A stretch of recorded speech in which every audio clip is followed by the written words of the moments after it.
Hello everyone, welcome to T1 academy. I'm Sudheer Kumar. Daily current affairs సెషన్స్లో భాగంగా మనం ఈరోజు 18th ఏప్రిల్కి సంబంధించిన వేరియస్ కరెంట్ అఫైర్స్ ఏవైతే న్యూస్లో ఉన్నాయో అవి కాంపిటేటివ్ ఎగ్జామ్ పర్స్పెక్టివ్లో డీటెయిల్గా చూడబోతున్నాం. So let's see the topics. First topics ఏమున్నాయంటే India's first quantum key distribution అనేది సక్సెస్ఫుల్గా టెస్ట్ చేయడం జరిగింది. అదేంటో చూద్దాము. అలాగే Time magazine most influential people అని చెప్పేసి లిస్ట్ రిలీజ్ చేసింది. ఎవ్రీ ఇయర్ కూడా టాప్ మోస్ట్ ఇన్ఫ్లుయెన్షియల్ పీపుల్ 100 మెంబర్స్ని రిలీజ్ చేస్తుంది. సో దాని గురించి కూడా చూద్దాం ఎవరెవరు ఉన్నారు అనేది. ఫస్ట్ 3D ప్రింటెడ్ బంకర్ అనేది న్యూస్లో ఉంది, దాని గురించి కూడా చూద్దాము. యంగ్ గ్లోబల్ లీడర్ అవార్డు అనేది చెప్పేసి ఎవరికి వచ్చిందనేది చూద్దాము. వరల్డ్ హెరిటేజ్ డే, అలాగే ఈ థీమ్ ఏంటి అనేది కూడా చూద్దాము. Interpol committee on governance, okay, ఎవరు చైర్పర్సన్గా రిక్రూట్ అయ్యారనేది చూద్దాము. IISR Indian institute of spice researches Surya అని చెప్పేసి న్యూస్లో ఉంది, దాని గురించి కూడా చూద్దాము. ఎక్సర్సైజ్ దస్త్ లింక్ 6 అనే న్యూస్లో ఉంది. అలాగే Karad sanitary waste management model, ఇది ఇంపార్టెంట్ అండి. అలాగే నెక్స్ట్ వచ్చేసి పెటా న్యూస్లో ఉంది. బాంబే స్టాక్ ఎక్స్చేంజ్ కూడా న్యూస్లో ఉంది. అలాగే మ్యాక్గ్రిగర్ మెమోరియల్ మెడల్ అవార్డు అనే న్యూస్లో ఉంది. కాటన్ యాన్ న్యూస్లో ఉంది. కాటన్ యాన్ న్యూస్లో ఎందుకు ఉంది అనేది చూద్దాము. అలాగే ఈ సెహత్ యాప్ అని చెప్పేసి న్యూస్లో ఉంది. చాలా ఇంపార్టెంట్ కరెంట్ అఫైర్స్ అని ఇవి కూడా కంపల్సరీగా రాబోయే ఎగ్జామ్స్లలో ఇందులోకి వెళ్ళి కంపల్సరీ 2 MCQs కంపల్సరీ వస్తాయి. 2 కరెంట్ అఫైర్స్ కంపల్సరీ వచ్చే ఛాన్సెస్ ఉన్నాయి. చాలా ఇంపార్టెంట్ టాపిక్స్ ఉన్నాయి. సో చూద్దాం. సో ఫస్ట్ అండ్ ఫార్మోస్ట్ వచ్చేసి India's first quantum key distribution అనేది టెస్ట్ చేయడం జరిగింది. సక్సెస్ఫుల్గా టెస్ట్ చేశారండి. సో ఈ క్వాంటమ్ కీ డిస్ట్రిబ్యూషన్ని ఎవరు డెవలప్ చేశారు అనేది చూద్దాము. So centre for development of telematics centre for development of telematics మరియు స్టెరిలైట్ టెక్నాలజీస్ లిమిటెడ్ సంయుక్తంగా ఇండియాకు సంబంధించిన ఫస్ట్ క్వాంటమ్ కీ డిస్ట్రిబ్యూషన్ని డెవలప్ చేయడం జరిగింది. సక్సెస్ఫుల్గా టెస్ట్ చేశారు. దీంట్లో మొత్తం 4 కోర్ మల్టీ కోర్ ఫైబర్స్ని యూజ్ చేశారు. క్వాంటమ్ కీ డిస్ట్రిబ్యూషన్ అంటే ఏం లేదండి, క్వాంటమ్ టెక్నాలజీని ఉపయోగించుకొని డేటా ట్రాన్స్ఫర్ని సెక్యూర్డ్గా ట్రాన్స్ఫర్ చేయడము. ఏంటి క్వాంటమ్ కీ డిస్ట్రిబ్యూషన్ అంటే? క్వాంటమ్ టెక్నాలజీని ఉపయోగించుకొని సెక్యూర్డ్ పొజిషన్లో ఒక కీ అనే దాన్ని ఉపయోగించుకొని డాటాని ట్రాన్స్ఫర్ చేసే ప్రాసెస్ని క్వాంటమ్ కీ డిస్ట్రిబ్యూషన్ అంటారు. సో దాంట్లో భాగంగా ఇండిజినియస్లీ దేశీయంగా డెవలప్ చేసినటువంటి క్వాంటమ్ టెక్నాలజీని ఉపయోగించుకొని ఫస్ట్ కీని టెస్ట్ చేయడం జరిగింది. ఫస్ట్ క్వాంటమ్ కీ డిస్ట్రిబ్యూషన్ని సక్సెస్ఫుల్గా టెస్ట్ చేశారు. దీన్ని డెవలప్ చేసింది ఎవరు? Centre for development of telematics అలాగే స్టెరిలైట్ టెక్నాలజీస్ లిమిటెడ్ సంయుక్తంగా ఈ టెస్ట్ను కండక్ట్ చేయడం జరిగింది. సో సక్సెస్ఫుల్గా 100 కిలోమీటర్స్ వరకు డాటాని డిస్టెన్స్ని అచీవ్ చేయడం జరిగింది. So quantum key distribution transmission tested and sustained a distance exceeding 100 kilometres వరకు కూడా ఈ డాటాను ట్రాన్స్ఫర్ చేసుకోవచ్చు. ఓకే, మొత్తంగా 4 కోర్ మల్టీ కోర్ ఫైబర్ ని యూజ్ చేయడం జరిగింది. ఓకే, సో ఈ సిగ్నిఫికెంట్ అచీవ్ని ఇండియా యొక్క ఎఫర్ట్స్ని ఎస్టాబ్లిష్మెంట్ సైన్స్ అండ్ టెక్నాలజీలో ఇండియా యొక్క గ్రోత్ ఏ విధంగా ఉంది అనేది, అలాగే క్వాంటమ్ కీ యొక్క ఫ్యూచర్ మొత్తం అంతా కూడా క్వాంటమ్ కీ పైనే ఉంటుంది. సో ఈ క్వాంటమ్ టెక్నాలజీని ఉపయోగించుకొని చేసే టెక్నాలజీస్లో ఇండియా పియనీర్గా ఉందని ఇది ఆటోమేటిక్గా రిప్రజెంట్ చేస్తుంది. సో మేజర్గా వచ్చేసి మొత్తం 4 కోర్ కీస్ ఉన్నాయని చెప్పాం కదండి. సో ఫస్ట్ కోర్ వచ్చేసి dedicated to quantum key distribution, quantum సిగ్నల్కి.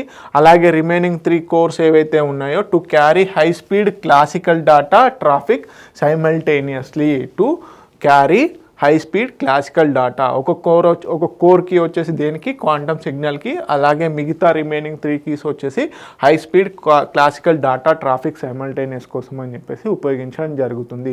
This is all about India's first quantum key distribution. Okay, next current affair కనుక చూసుకున్నట్లయితే టైమ్స్ మ్యాగజైన్ తెలుసు కదండి. టైమ్స్ మ్యాగజైన్ ఎవ్రీ ఇయర్ కూడా 100 టాప్ మోస్ట్ పీపుల్ ఇన్ఫ్లుయెన్షియల్ పర్సన్స్కి సంబంధించి డాటాను release చేస్తుంది. 100 top most influential పర్సన్స్కి సంబంధించి ఎవ్రీ ఇయర్ కూడా ఒక లిస్ట్ అనేది రిలీజ్ చేయడం జరుగుతుంది టైమ్స్ మ్యాగజైన్. సో ఈ ఇయర్ కూడా అలానే లిస్ట్ రిలీజ్ చేయడం జరిగింది. సో కాకపోతే ఎవ్రీ ఇయర్ కూడా టైమ్స్ మ్యాగజైన్లో చాలా మట్టుకి ఇటీవల కాలంలో టైమ్స్ మ్యాగజైన్లో భారతీయులు లేకుండా లేరు. కాకపోతే 2025లో ఈ ఇయర్ రిలీజ్ చేసినటువంటి టైమ్స్ మ్యాగజైన్ మోస్ట్ ఇన్ఫ్లుయెన్షియల్ పర్సన్స్లో టైమ్స్ మ్యాగజైన్స్లో ఈసారి ఇండియా నుంచి ఎవరు కూడా చోటు సంపాదించుకోలేదు. This is the most important point. So important point ఏంటంటే ఈ ఏడాది భారతీయులకు దక్కని చోటు. సో రీసెంట్ టైమ్స్లో చాలా మటుకి ఇండియన్ మోస్ట్ ఇన్ఫ్లుయెన్షియల్ పర్సన్స్ అనేవాళ్ళు ఇండియా నుంచి ఎవరో ఒకరో ఇద్దరు కంపల్సరీ ఉండేవారన్నమాట. కాకపోతే ఈ సంవత్సరం మాత్రం ఈ మ్యాగజైన్లో ఈ టైమ్స్ మోస్ట్ ఇన్ఫ్లుయెన్షియల్ పర్సన్స్లో ఇండియా నుంచి ఒక్కరు కూడా లేరు. ఇది కంపల్సరీ అడిగే స్టేట్మెంట్స్లలో కంపల్సరీ అడుగుతారు. ఓకే, సో మరి ఎవరున్నారు? డొనాల్డ్ ట్రంప్, అలాగే ఎలాన్ మస్క్, మహమ్మద్ యూనస్ ఎవరు అండి? బంగ్లాదేశ్కి సంబంధించిన తాత్కాలిక ప్రధానమంత్రి. వీరికి స్థానం తగ్గింది. ఓకే, డొనాల్డ్ ట్రంప్, అలాగే ఎలాన్ మస్క్, అలాగే యూకే ప్రధాని అయినటువంటి కిర్ స్టార్మర్, అలాగే బంగ్లాదేశ్ తాత్కాలిక ప్రభుత్వ అధినేత మహమ్మద్ యూనస్కి, యుఎన్ ఉపాధ్యక్షుడు జేడి వాన్స్, మెక్సికన్ అధ్యక్ష అభ్యర్థి అయినటువంటి క్లాడియా షిన్బాన్, ఇలా చాలామందికి ఈసారి ప్లేస్ దక్కిందండి. కానీ ఇండియా నుంచి no person included in Times influential persons లిస్ట్లో ఈసారి లేరు. 2024లో ఎవరున్నారు, 25లో ఎవరున్నారు అనేది చూద్దాము. 2023లో టాలీవుడ్ పాపులర్ డైరెక్టర్ అయినటువంటి మన రాజమౌళి గారికి, అలాగే బాలీవుడ్ యాక్టర్ అయినటువంటి షారుఖ్ ఖాన్కి ఈ మ్యాగజైన్లో చోటు దక్కింది. ఎప్పుడు 2023లో. కానీ 2025కి వచ్చేసరికి 2024కి వచ్చేసరికి ఎవరికి వచ్చింది అంటే 2024లో ఆలియా భట్ గారికి ఇందులో చోటు దక్కింది. అలాగే రెజ్లర్ సాక్షి మాలిక్కి 2024లో వచ్చేసి ఆలియా భట్, రెజ్లర్ సాక్షి మాలిక్కి ప్లేస్ వస్తే 2023లో టాలీవుడ్ డైరెక్టర్ అయినటువంటి ఎస్ఎస్ రాజమౌళి గారికి, షారుఖ్ ఖాన్కి చోటు దక్కింది 2023లో. 2024లో ఆలియా భట్, సాక్షి మాలిక్కి, రెజ్లర్ సాక్షి మాలిక్ ఉన్నారు కదండి, సో వారికి వచ్చింది. కానీ 2025లో no person. So this is the important point. ఈసారి మోస్ట్ పాపులర్ పర్సన్స్లో ఎవరున్నారు? ట్రంప్, ఎలాన్ మస్క్, అలాగే మహమ్మద్ యూనస్ వీరు తాత్కాలిక ప్రభుత్వాధినేతగా వర్క్ చేయడం జరుగుతుంది బంగ్లాదేశ్కి. సో వీరు ఈ టాప్ ఇన్ఫ్లుయెన్షియల్ పర్సన్స్లో చోటు సంపాదించుకోవడం జరిగింది. ఓకే, నెక్స్ట్ కనుక చూసుకున్నట్లయితే first 3D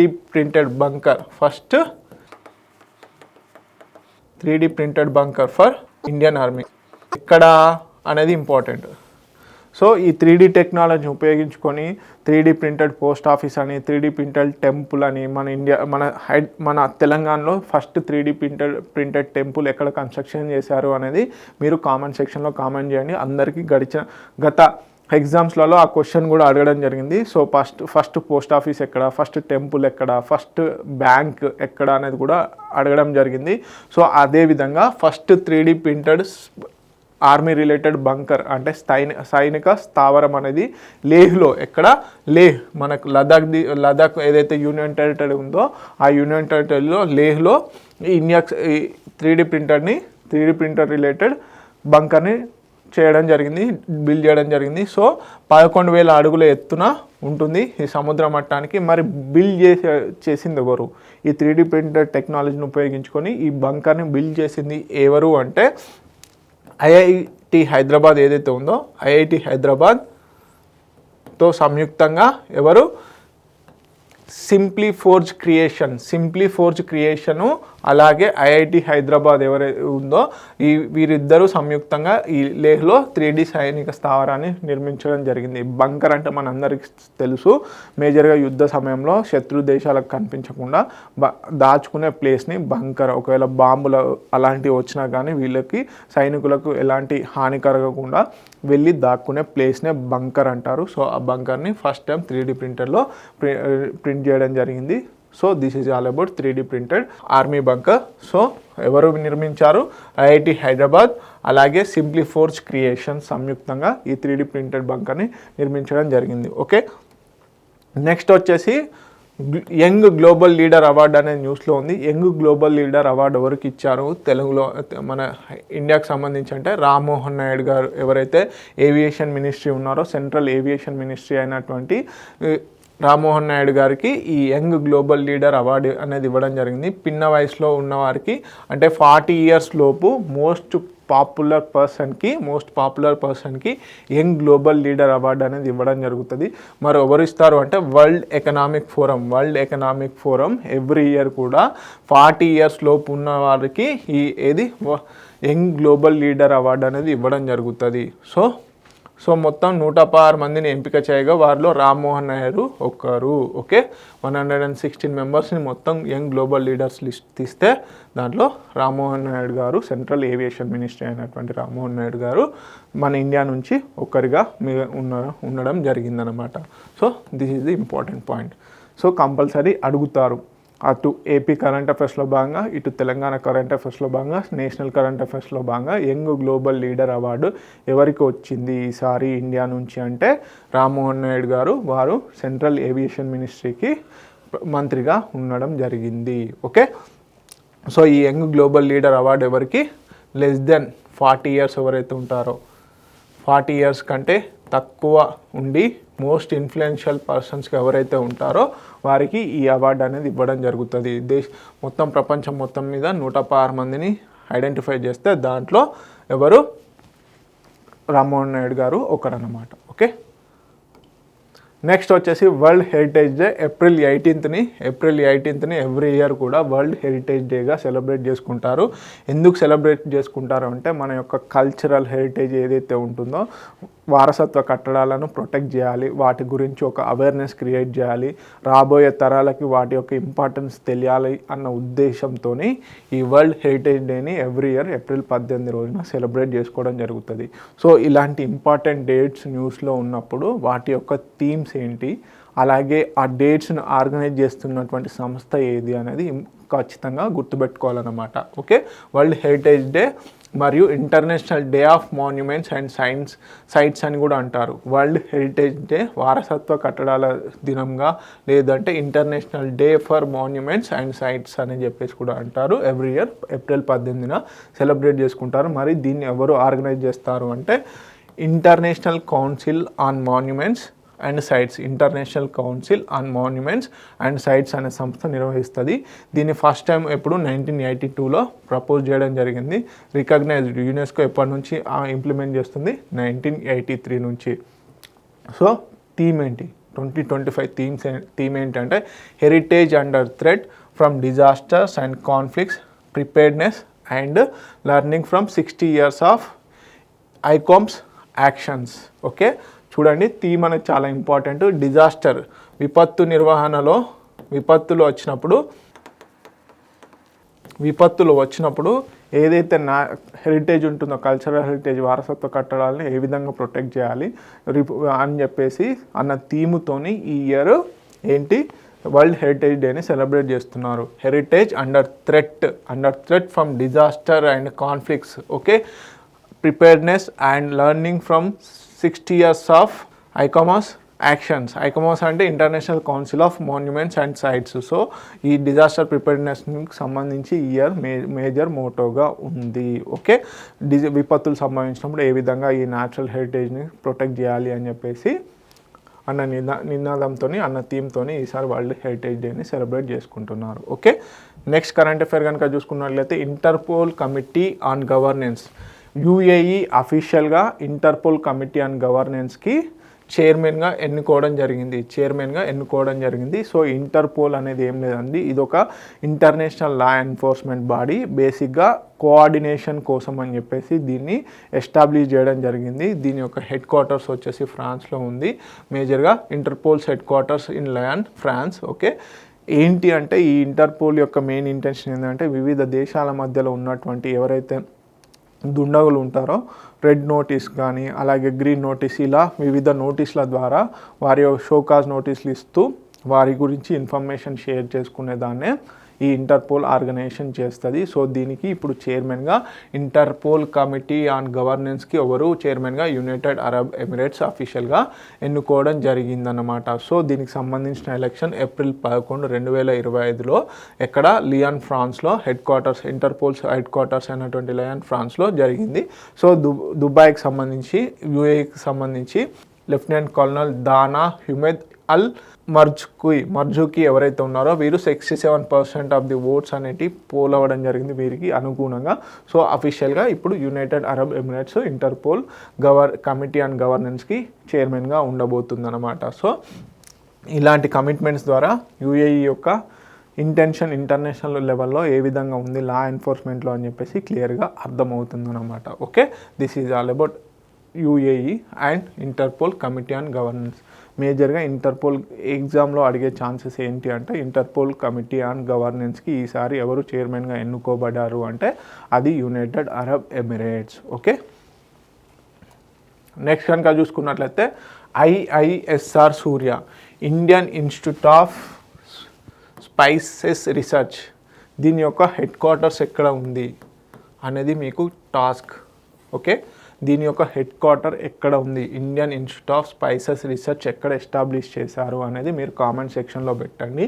okay, IISSR Surya Indian institute of spices research Surya ఏదైతే ఉందో ఇది ఒక న్యూ టర్మరిక్ ఏదైతే పసుపు ఉందో ఇది ఒక పసుపు వంగడానికి సంబంధించిన ఒక వెరైటీ పసుపు అన్నమాట. ఓకే, దాన్ని కనుగొనడం జరిగింది. ఎందుకు డెవలప్ చేశారు అంటే మేజర్గా ఈ మసాలాలు తయారు చేసేటువంటి కంపెనీస్ ఏవైతే ఉన్నాయో వాటి యొక్క ప్రొడక్షన్ని పెంచడం కోసం అని చెప్పేసి ఐఐఎస్ఆర్ సూర్య పేరు మీదుగా ఒక పసుపుకు సంబంధించిన ఒక కొత్త వంగడాన్ని డెవలప్ చేయడం జరిగింది. ఎవరు?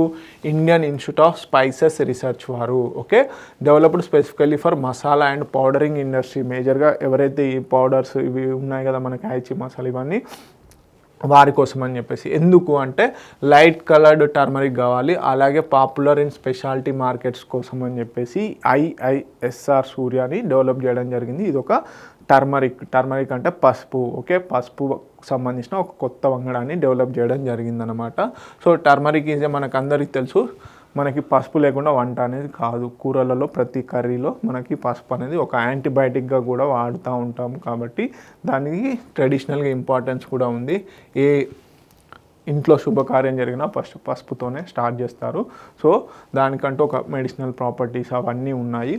అలాగే వీటి మేజర్గా వచ్చేసి లైట్ కలర్ టర్మరిక్ కావాలి అని చెప్పేసి అన్న ఉద్దేశంతో దీన్ని డెవలప్ చేశారు, ఎస్పెషల్లీ పౌడరింగ్ ఇండస్ట్రీస్ కోసం అని చెప్పేసి. దీని యొక్క కీ క్యారెక్టరిస్టిక్స్ కనుక చూసుకున్నట్లయితే light coloured rhizome, okay, pleasant aroma, మరీ హార్డ్. మనకి ఇప్పుడు నిజామాబాద్లో పండించే పసుపుకి చాలా రికగ్నేషన్ ఉందండి. అది ఎట్లా అంటే దాని యొక్క స్మెల్ వచ్చేసి చాలా కొంచెం ఘాటుగా ఉంటుంది, అబ్బా అన్న ఫీలింగ్లో. అంటే పసుపు చాలా స్మెల్లీగా ఉంటుంది అన్నమాట. చాలా దాని యొక్క కాంట్రిబ్యూషన్ వేరు, దాని యొక్క ఫీచర్స్ వేరు. సో అంత ఘాటుగా కాకుండా లైట్ ఫ్లేవర్డ్గా ఉండాలి అని చెప్పేసి దీన్ని డెవలప్ చేయడం జరిగింది. So high yield potentials, okay, 20-30% higher than the existing local varieties ఏవైతే ఉంటాయో వాటికంటే ఎక్కువగా ఒక ఎకరంలో ఇప్పుడు 100 కిలోలు పండితే ఈ వెరైటీని వాడడం వల్ల 130 కిలోలు పండే ఛాన్సెస్ ఉన్నాయన్నమాట. సో మామూలుగా అయితే 41 టన్స్ పర్ హెక్టార్గా దీన్ని ఎస్టిమేషన్ చేయడం జరిగింది. ఒక హెక్టార్లో 41 టన్నుల వరకు ఉత్పత్తి అయ్యే ఛాన్సెస్ ఉన్నాయని చెప్తున్నారు. ఓకే, దీనివల్ల డొమెస్టిక్ అండ్ ఎక్స్పోర్ట్ మార్కెట్స్కి హెల్ప్ అవుతుంది టర్మరిక్ సంబంధించి. అలాగే ఫార్మర్స్కి కూడా ఎకనామికల్గా రిటర్న్స్ అనేటివి చాలా ఎక్కువగా ఉండడం జరుగుతుంది. So this is all about IISR Surya. దీనికి క్వశ్చన్ ఏమని అడుగుతారంటే రీసెంట్గా ఐఐఎస్ఆర్ సూర్యకు సంబంధించి న్యూస్లో ఉంది. అది దేనికి సంబంధించిందంటే ఇదొక పసుపుకు సంబంధించిన కొత్త వంగడము. దీన్ని డెవలప్ చేసిన ఆర్గనైజేషన్ ఏంటి? Indian institute of spices Research. So దీని హెడ్ క్వార్టర్స్ ఎక్కడ ఉందో మీరు నాకు కామెంట్ సెక్షన్లో చేసి చెప్పండి. ఓకే, నెక్స్ట్ వచ్చేసి exercise Dustlik 6. Okay, 6th edition.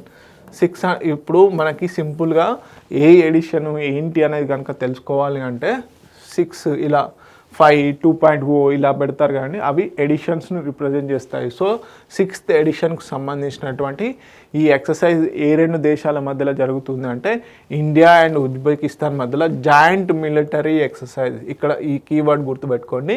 మనకు ఇలాంటి ఎక్సర్సైజెస్ ఉన్నప్పుడు కంపల్సరీగా అది ఏ టైప్ ఆఫ్ ఎక్సర్సైజ్, నావల్ ఎక్సర్సైజా అంటే మనకి నేవీ రిలేటెడా, ఎయిర్ ఫోర్స్ రిలేటెడా, ఆర్మీ రిలేటెడా, ఆర్మీ అంటే మిలిటరీ రిలేటెడా అని చెప్పేసి ఖచ్చితంగా చూడాలి. సో కీవర్డ్ ఏంటి ఇక్కడ, military exercise. This is the important. ఎప్పటి నుంచి ఎప్పటి వరకు జరుగుతుంది అంటే ఏప్రిల్ 16 నుంచి ఏప్రిల్ 28 మధ్యలో ఈ ఎక్సర్సైజ్ దస్లిక్ అనే 6th ఎడిషన్కి సంబంధించిన ఎక్సర్సైజ్ అనేది కండక్ట్ చేస్తున్నారు. ఏ రెండు దేశాల మధ్యలో, ఇండియా అండ్ ఉజ్బెకిస్తాన్. లొకేషన్ ఎక్కడ జరుగుతుంది, పూణేలో. ఫారెన్ ట్రైనింగ్ నోడ్ అయినటువంటి పూణేలో ఏదైతే ఆ ఇన్స్టిట్యూట్ ఉందో అక్కడ జరుగుతుందన్నమాట. సో పార్టిసిపెంట్ కంట్రీస్ ఏంటి, సో ఇండియన్ ఆర్మీ నుంచి జాట్ రెజిమెంట్ ఏదైతే ఉందో జాట్ రెజిమెంటు, అలాగే ఇండియన్ ఎయిర్ ఫోర్స్ మెంబర్స్ కూడా ఇందులో పార్టిసిపేట్ చేస్తున్నారు, అలాగే ఉజ్బెకిస్తాన్ ఆర్మీ. సో ఎక్కడ దీని యాక్చువల్గా ఫ్రీక్వెన్సీ ఏంటంటే ఇది ఒక బైలాటరల్, అంటే రెండు దేశాల మధ్యలో. సో ఇది ఇంపార్టెంట్. బైలాటరల్, మల్టీలాటరల్ అనేది కూడా చాలా ఇంపార్టెంట్.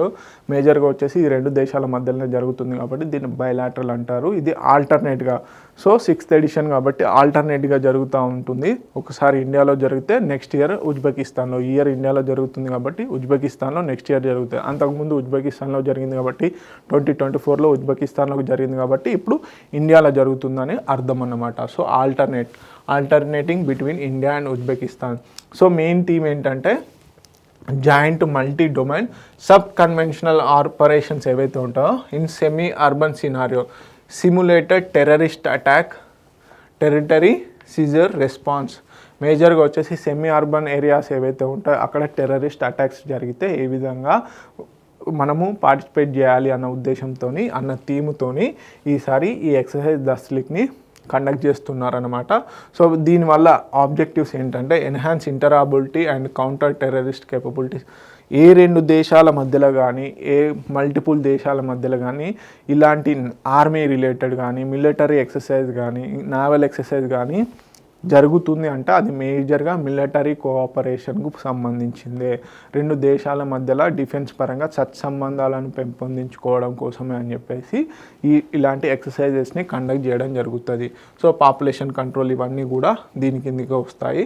ఈ air force support and in hostile zones. మేజర్గా హోస్టైల్ జోన్స్ అంటే ఏంటంటే ఎప్పుడైనా ఎవరైనా కిడ్నాప్ చేసినా కానీ ఇంకేదైనా జరిగినప్పుడు ఏ విధంగా రియాక్ట్ అవ్వాలి అని చెప్పేసి ఇలాంటి ఎక్సర్సైజ్లో కూడా ట్రైనింగ్ జరుగుతుంది అన్నమాట. సో మేజర్గా exchange of tactics, techniques and procedures. ఒకవేళ ఒక అన్ఎక్స్పెక్టెడ్ ఈవెంట్ జరుగుతుంది అనుకున్నప్పుడు ఎలా టాక్టిక్స్ని ఎలా ఉండాలి, అలాగే టెక్నిక్స్ ఏం ఫాలో అవ్వాలి, ప్రొసీజర్ ఏం ఫాలో అవ్వాలి అని చెప్పేసి ఈ ఎక్సర్సైజ్లో చేస్తున్నారన్నమాట. Strengthening bilateral defence cooperation, build trust, coordination, joint operational capabilities. These are the common points. కాకపోతే ఎగ్జామ్ ఓరియంటల్లో అడిగే ఛాన్సెస్ ఏంటంటే అది మిలిటరీయా, నావియా, ఎయిర్ ఫోర్స్ ఎక్సర్సైజా, ఏ రెండు దేశాల మధ్యలో జరుగుతుంది, ఎన్నో ఎడిషన్ది and place. These are the important points. Remaining అన్నీ కూడా ప్రతిదీ కామన్గా ఉంటుంది. అండ్ వన్ మోర్ థింగ్ ఏంటంటే స్పెషల్ ఫోర్సెసా, ఏ ఫోర్సెస్, ఇది కూడా చాలా ఇంపార్టెంట్. థీమ్ అనేది ఇంపార్టెంట్. ఓకే, సెమీ అర్బన్ ఇలాంటి థీమ్స్తో జరిగేటువంటి చాలా ఇంపార్టెంట్. ఓకే, నెక్స్ట్ కనుక చూసుకున్నట్లయితే Karad sanitary waste management model న్యూస్లో ఉందండి. ఈ Karad sanitary waste manage model వచ్చేసి India's first city with 100% safe sanitary waste disposal. చాలా ఇంపార్టెంట్. మేజర్గా ఇక్కడ ఏంటి అంటే సేఫ్ శానిటరీ వేస్ట్ డిస్పోజల్లో 100% సేఫ్ అన్నమాట. సో శానిటరీ డిస్పోజల్స్ అంటే మనకి శానిటరీ నాప్కిన్స్ కానీ, హాస్పిటల్స్ యూజ్ చేసే ఈక్విప్మెంట్స్ లైక్ గ్లౌజెస్ ఇవన్నీ కూడా శానిటరీ కిందకే వస్తాయన్నమాట. లైక్ మాస్క్ ఇవేవైతే ఉన్నాయో వీటిని డిస్పోజల్ చేయడంలో 100% హైజీన్ని మెయింటైన్ చేస్తున్నటువంటి సిటీ ఏది అంటే కరాడ్. సో కర్ణాటక సంబంధించిందండి Karad. Okay, Karnataka or Maharashtra, I don't no.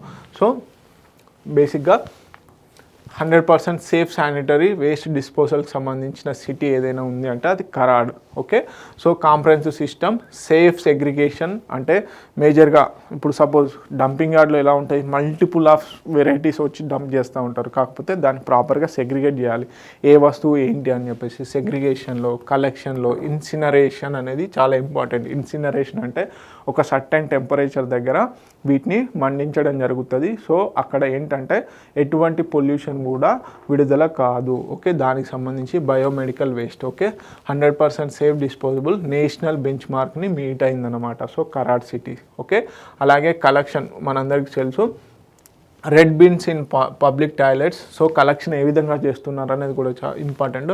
Red dust bins ఏవైతే ఉంటాయో వాటిని ఎక్కడ పబ్లిక్ టాయిలెట్స్లో, స్పెషల్ బిన్స్ ఇన్ గార్బేజ్ వెహికల్స్లో ఈ విధంగా కలెక్ట్ చేయడం జరుగుతుందన్నమాట. సో ప్రాసెసింగ్ వచ్చేసి ఎలా డిస్పోజల్ చేస్తున్నారు అంటే 1200 degrees సెంటిగ్రేడ్ దగ్గర దీన్ని కంబషన్ చేస్తున్నారు. మండించడం ద్వారా ఎలాంటి మనకి పొల్యూషన్ అనేది రిలీజ్ కాకుండా హైజీన్గా దీన్ని డిస్పోజల్ చేయడం జరుగుతుంది. Monitoring real time oversight state pollution control board అనేది మానిటరింగ్ చేస్తుంది. మేజర్గా కమ్యూనిటీ ఎంపవర్మెంట్ ద్వారా, ఇన్వాల్వ్మెంట్ ద్వారా దీన్ని 100% హైజీన్గా చేయడం జరుగుతుంది. Okay, community women lead awareness drives ఏవైతే ఉన్నాయో, స్కూల్ శానిటరీ ఇన్ఫ్రాస్ట్రక్చర్ని డెవలప్ చేయడం ద్వారా దీన్ని మోడల్ కిందకి తీసుకురావడం జరుగుతుంది. PPP model, public private project మోడల్లో భాగంగా కూడా దీన్ని డెవలప్ చేస్తున్నారు. మున్సిపల్ కౌన్సిల్ అలాగే హాస్పిటల్ అసోసియేషన్స్ ఏవైతే ఉన్నాయో ఇవి సంయుక్తంగా ఏది శానిటరీ డిస్పోజల్ని 100% హైజీన్గా చేయడం జరుగుతుందన్నమాట. సో దీని ద్వారా అంటే ఏంది, హైజీన్ ఒకటి పెరుగుతుంది. ఓకే, పరిశుభ్రత అనేది, women's health and environmental safety అనేది పెరుగుతుంది. Reliable model for small and medium సిటీస్కి ఇది ఒక అనుగుణమైనటువంటి మోడల్ అని చెప్పేసి చెప్తున్నారు. So Karad sanitary waste management model India's first అన్నమాట. 100% సేఫ్ శానిటరీ వేస్ట్ డిస్పోజల్లో. ఓకే, నెక్స్ట్ కరెంట్ అఫైర్ కనుక చూసుకున్నట్లయితే పెటా రీసెంట్గా న్యూస్లో ఉంది. పెటా ఎందుకు న్యూస్లో ఉందంటే రీసెంట్గా డొనాల్డ్ ట్రంప్ గారు ఏం చేశారంటే facing out animal testing in federal research ఏదైతే ఆర్గనైజేషన్ ఉందో దీంట్లో యానిమల్ టెస్టింగ్ని బ్యాన్ చేయడం జరిగింది. దాని ప్లేస్లో ఆర్గనైజ్స్ ఏఐ మోడల్స్ని వాడాలి, ఆర్టిఫిషియల్ ఇంటెలిజెన్స్ మోడల్స్ని వాడాలి అని చెప్పేసి తీర్మానం చేశారు. సో ఈ ఫెడరల్ రీసెర్చ్లో యానిమల్స్ని ఏదైతే జంతువుల పైన టెస్టింగ్ ఉంటుందో దాన్ని బ్యాన్ చేయడం ద్వారా పెటా ఒక అప్రిషియేషన్ ఇచ్చిందనమాట. సో దీని ద్వారా పెటా ఏంటి, పెటా అబ్రివేషన్ చాలా important. People for the ethical treatment of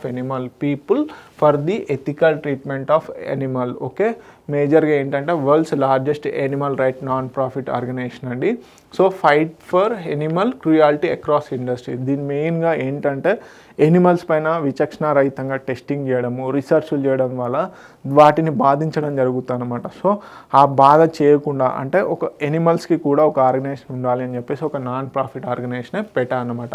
animals are not ours to experiment on eat wear use for entertainment or abuse in any other way అని చెప్పేసి ఒక మోటోతోని ఈ పెటా అనే నాన్ ప్రాఫిట్ ఆర్గనైజేషన్ వర్క్ చేస్తుంది against animal cruelty.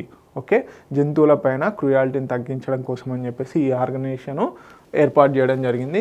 So దీన్ని ఎక్కడ ఏర్పాటు చేశారంటే మార్చ్ 1980లో ఏర్పాటు చేయడం జరిగింది. ఎవరు ఏర్పాటు చేశారంటే ఇంగ్రిడ్ న్యూక్రిక్ అలాగే అలెక్స్ పాస్చో ఎవరైతే ఉన్నారో వీరు ఈ పెటాని ఎస్టాబ్లిష్ చేయడం జరిగింది. సో దీని హెడ్ క్వార్టర్స్ వచ్చేసి వర్జీనియా యుఎస్లో ఉంది. సో మన ఇండియాలో వచ్చేసి ముంబైలో ఉంది. ఓకే, దీని మెయిన్ కీ ఫంక్షన్స్ ఏంటంటే investigation, public awareness campaigns. So Animal cruelty పైన పబ్లిక్ అవేర్నెస్ క్రియేట్ చేయడం, అలాగే ఇన్వెస్టిగేషన్ ఎక్కడైనా ఎనిమల్ క్రూయాలిటీ జరుగుతుంది అన్న సందర్భంలో ఇది ఇన్వెస్టిగేషన్స్ కూడా చేసే ఛాన్సెస్ ఉన్నాయి. లెజిస్లేటివ్ అడ్వకేసీ, సెలబ్రిటీ ఎంగేజ్మెంట్, ఈ విధంగా కొంతమంది పెటాకు సంబంధించి కూడా బ్రాండ్ అంబాసిడర్స్ కూడా ఉన్నారు. సో సెలబ్రిటీస్ ద్వారా ఎనిమల్స్ క్రూయాలిటీకి తగ్గించాలన్న ఉద్దేశంతో మీరు అవేర్నెస్ క్యాంపెయిన్స్ అనేవి చాలా ఎక్కువగా చేస్తారు. Okay, this is all about PETA organization. PETA abbreviation ఏంటి అనేది చాలా important. People for ethical treatment of animals. So ఇది అగైనెస్ట్ క్రూయాలిటీకి అగైనెస్ట్గా వర్క్ చేస్తుంది. ఓకే, నెక్స్ట్ వచ్చేసి బాంబే స్టాక్ ఎక్స్చేంజ్ రీసెంట్గా నిన్న 150 సంవత్సరాలు సక్సెస్ఫుల్గా కంప్లీట్ చేసుకుందండి. సో దానికి సంబంధించి న్యూస్లో ఉంది. Bombay stock exchange successfully completed 150th anniversary. So 150 సంవత్సరాలు ఈ బాంబే స్టాక్ ఎక్స్చేంజ్ వచ్చేసి ఏషియాలోనే ఓల్డెస్ట్ స్టాక్ ఎక్స్చేంజ్ అన్నమాట. మనకి కమాడిటీస్ కానీ, స్టాక్స్ కానీ, డెప్ట్ కానీ ఇవన్నీ ఎక్స్చేంజ్ చేసుకునేందుకు ఎస్టాబ్లిష్ చేసింది ఈ బాంబే స్టాక్ ఎక్స్చేంజ్. ఎప్పుడు ఏర్పాటు చేశారు? మేజర్గా 1875లో దీన్ని the native share and stock బ్రోకర్స్గా అసోసియేషన్గా పేరు పెట్టి దీన్ని ఎస్టాబ్లిష్ చేయడం జరిగింది. ఇది Asia's oldest stock exchange and India's premier trading platform. మనం తరచుగా న్యూస్లో చూస్తాం స్టాకింగ్ సంబంధించి మనకి నిఫ్టీ అని ఒకటి ఉంటుంది, బాంబే స్టాక్ ఎక్స్చేంజ్ అని ఉంటుంది. ఇండియాస్ అలాగే ఏషియాస్ ఓల్డెస్ట్ స్టాక్ ఎక్స్చేంజ్ ఏదైనా ఉంది అంటే అది బాంబే స్టాక్ ఎక్స్చేంజ్ అనమాట. సో దీంట్లో మేజర్గా ఈక్విటీస్, డెరివేటివ్స్, డెబ్ట్, మ్యూచువల్ ఫండ్స్ వీటికి సంబంధించిన షేర్స్ అనేటివి కంప్లీట్గా స్టాక్స్ అనేటివి జరుగుతూ ఉంటుంది everyday. So the native share stock brokers అసోసియేషన్గా 1875లో ఏర్పాటు చేయడం జరిగింది. మరి దీన్ని ఏర్పాటు చేసిన వ్యక్తి ఎవరు, ఫౌండర్ ఎవరు అంటే ప్రేమ్చంద్ రాయ్చంద్ గారు దీన్ని స్థాపించడం జరిగింది. సో దీని యొక్క హిస్టారికల్ మైల్ స్టోన్స్, ఇది 150 సంవత్సరాలు కంప్లీట్ చేసుకుంది కాబట్టి దీని యొక్క హిస్టారికల్ మైల్ స్టోన్స్ ఏంటి అనేది చూద్దాము. స్టార్టెడ్ అండర్ బనియన్ ట్రీ ఏదైతే ఉందో దాని కింద స్టార్ట్ చేశారు ముంబై టౌన్ హాల్ దగ్గర. సో దీని తర్వాత 1874లో దలాల్ స్ట్రీట్కి షిఫ్ట్ చేయడం జరిగింది. So recognised under the securities contract regulation act ఏదైతే ఉందో సెక్యూరిటీస్ కాంట్రాక్ట్ రెగ్యులేషన్ యాక్ట్ 1956 ద్వారా దీన్ని రికగ్నైజేషన్ చేశారు. దాని తర్వాత బోల్ట్ అనే ఒక సిస్టమ్ ద్వారా, బోల్ట్ అనే సాఫ్ట్వేర్ ద్వారా 1995 ద్వారా దీంట్లో ఇంప్లిమెంట్ చేశారు. దాని తర్వాత United nations sustainable stock exchange initiative ఏదైతే ఉందో 2012లో జాయిన్ అవ్వడం జరిగింది. 2012లో యునైటెడ్ నేషన్స్కు సంబంధించినటువంటి సస్టైనబుల్ స్టాక్ ఎక్స్చేంజెస్ ఇనిషియేటివ్లో జాయిన్ అవ్వడం జరిగింది. INX first international exchange India ఐఎన్ఎక్స్ని కూడా లాంచ్ చేయడం జరిగింది 2016లో. India INX first international exchange వచ్చేసి 2016లో చేయడం జరిగింది. Listed in national stock exchange in 2017. Okay, 115th anniversary రీసెంట్గా ముంబైలో జరిగింది. సో దీనికి ఫైనాన్స్ మినిస్టర్ నిర్మలా సీతారామన్ గారు చీఫ్ గెస్ట్గా అటెండ్ అవ్వడం జరిగింది.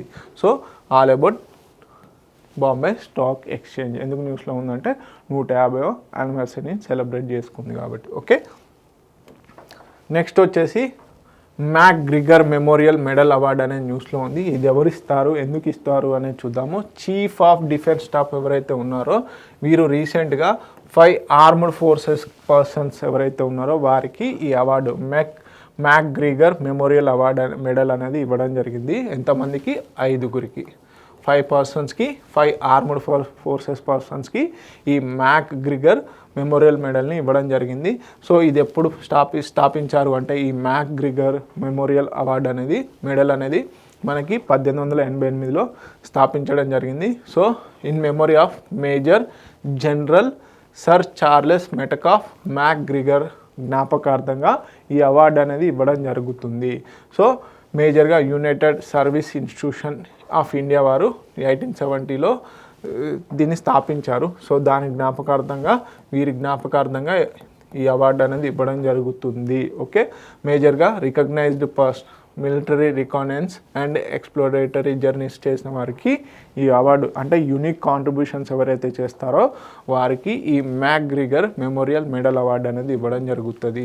సో పోస్ట్ ఇండిపెండెన్స్ ఎక్స్పాన్షన్ 1986 తర్వాత కూడా ఇవ్వడం జరుగుతుంది. So military expedition adventure activities చేసిన వాళ్ళకి కూడా చేసిన వాళ్ళకి కూడా ఈ అవార్డు అనేది ఈ మెడల్ అనేది ఇవ్వడం జరుగుతుంది. ఎవరెవరికి ఇస్తున్నారు అంటే ఆల్ ర్యాంక్స్, ఆర్మీలో ఉన్నటువంటి అన్ని ర్యాంక్స్, మేజర్, జనరల్ ఇలా ఉంటాయి కదండి, సుబేదార్ అని చెప్పేసి ప్రతి ఒక్కరికి కూడా ఈ అవార్డ్స్ ఇవ్వడం జరుగుతుంది. So serving and retired persons, so ఎవరైతే ప్రజెంట్గా సర్వ్ చేస్తున్నారో వాళ్ళకి కూడా, అలాగే రిటైర్ అయిన వ్యక్తులకు కూడా ఇవ్వడం జరుగుతుంది. So armed forces, territorial army, reserve forces, Rashtriya rifles, Assam రైఫిల్స్లో చేస్తున్నటువంటి ఆర్మీ పర్సనల్స్ ఎవరైతే ఉంటారో వారికి ఇవ్వడం జరుగుతుంది. అండ్ ఆల్ ర్యాంక్స్ పర్సన్స్కి ఇవ్వడం జరుగుతుంది.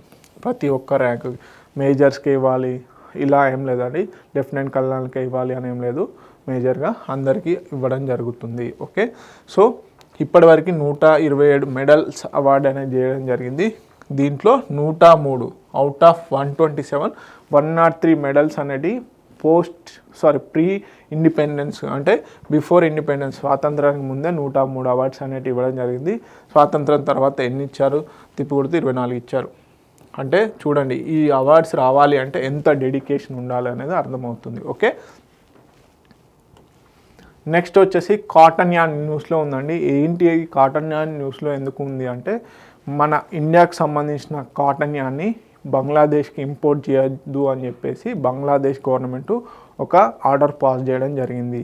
సో ఇంపోర్ట్ని ఇండియా నుంచి కాటన్ యాన్ని ఇంపోర్ట్ చేయడం బ్యాన్ చేసిందనమాట Bangladesh. So yarn imports from India through land ports impacting trade flow. So imposes restrictions అనేటివి చేసింది. సో మేజర్గా మనందరికీ తెలుసు కాటన్ యాన్ అనేసి నాచురల్ కాటన్ ఫైబర్స్ ద్వారా సాఫ్ట్ అండ్ బ్రీతబుల్గా ఉంటుంది. క్లాతింగ్, నిట్టింగ్, అలాగే క్రాఫ్టింగ్కి దీన్ని వాడతారు. So this is we already know. Okay, మనందరికి కాటన్ యాన్ అనేది తెలుసు. ఇక్కడ ఏంటంటే ఇండియన్ కాటన్ యాన్ ఎక్స్పోర్ట్స్ అనేది చాలా ఇంపార్టెంట్. 2024లో ఇండియాస్ కాటన్ యాన్ ఎక్స్పోర్ట్స్ ఏ విధంగా ఉన్నాయంటే కాటన్ యాన్ యొక్క ఎక్స్పోర్ట్స్ వచ్చేసి $1.6 బిలియన్ ఉన్నాయి. $1.6 బిలియన్ యొక్క ఎక్స్పోర్ట్ అనేది జరిగింది. సో మ్యాన్ మేడ్ ఫైబర్ వచ్చేసి దీంట్లో $85 మిలియన్ ఎక్స్పోర్ట్ అయింది. మ్యాన్ మేడ్ మీద ఏదైతే ఉందో దాని ద్వారానే $85 మిలియన్ ఎక్స్పోర్ట్ అనేది జరిగింది. సో మేజర్ మార్కెట్స్ వచ్చేసి Bangladesh, China, US, UAE. Okay, India ranks వచ్చేసి top global exports among the top global exports. So దీనికి సంబంధించి ఈ కాటన్ యాన్ ఏదైతే ఉందో దీనికి సంబంధించి కూడా ఒక ఆర్గనైజేషన్ డెడికేటెడ్గా వర్క్ చేయడం జరుగుతుంది. సో ఇప్పుడు మేజర్గా ఇండియాకు సంబంధించి రిస్ట్రిక్షన్స్ విధించినటువంటి కంట్రీ ఏది అంటే అది బంగ్లాదేశ్. అది కరెంట్ అఫైర్స్లో న్యూస్. ఓకే, ఇది పక్కకు పెడితే కొంచెం హిస్టారికల్గా ఏ ఆర్గనైజేషన్ ఈ కాటన్ యాన్ని మెయింటైన్ చేస్తుంది అనేది కూడా ఇంపార్టెంట్ కదా. Confederation of Indian textile industry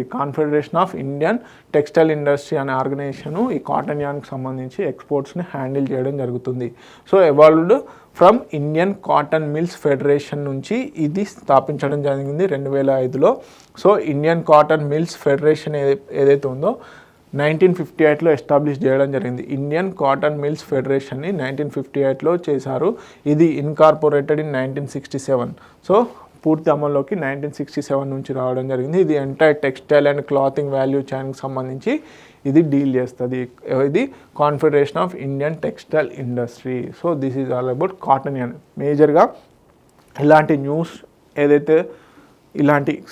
news ఉన్నప్పుడు ఏం చేయాలంటే అది ఎందుకు న్యూస్లో ఉంది, దాని యొక్క హిస్టారికల్ బ్యాక్గ్రౌండ్ కూడా తెలుసుకోవాలి. So India is one of the top global exporter. Okay, next వచ్చేసి ఈ సెహత్ యాప్ అని చెప్పేసి న్యూస్లో ఉందండి. ఈ సెహత్ యాప్ వచ్చేసి యాక్సెసిబుల్ డిజిటల్ హెల్త్ కేర్ ఎక్కడ జమ్మూ కాశ్మీర్లో లాంచ్ చేయడం జరిగింది. సో ఈ సెహత్ యాప్లో ఏంటంటే డాక్టర్స్ యొక్క అపాయింట్మెంట్స్, సో బుకింగ్స్, ఇవన్నీ డీటెయిల్స్ అనేవి ఈ సెహత్ యాప్లో డిజిటల్ మోడ్లో చేసుకోవచ్చు అనమాట. సో హెల్త్ కేర్ ఇన్స్టిట్యూషన్స్ ఎక్కడెక్కడ ఉన్నాయి, ఓకే, మనకి హాస్పిటల్స్ ఎక్కడ ఉన్నాయని చెప్పేసి, అలాగే including doctor availability, appointment bookings, అలాగే diagnostic services as well as teleconsultation కూడా. ఓకే, టెలిమెడిసిన్, ఒకవేళ మనం రిమోట్ లొకేషన్స్లో ఉండి అక్కడ దాకా వెళ్ళకపోతే ఒకవేళ డాక్టర్తో డైరెక్ట్గా కాల్లో మాట్లాడి మన యొక్క బాధని వ్యక్తపరిస్తే డాక్టర్ దానికి సంబంధించిన మెడిసిన్ కూడా ఇచ్చే ఛాన్సెస్ ఉన్నాయి. అలాగే ఇది ఎవరెవరికి వర్తిస్తుంది అంటే జనరల్ పబ్లిక్కి, అందరికీ కూడా డిసీజ్ ప్రివెన్షన్ కోసం అని చెప్పేసి ఒక రకంగా easy access for the health care. Okay, వైద్యం ఏదైతే ఉందో అది ఈజీగా యాక్సెస్ అవ్వాలని చెప్పేసి ఈ సెహత్ అనే యాప్ని జమ్మూ కాశ్మీర్ లాంచ్ చేయడం జరిగింది. జమ్మూ కాశ్మీర్ గవర్నమెంట్.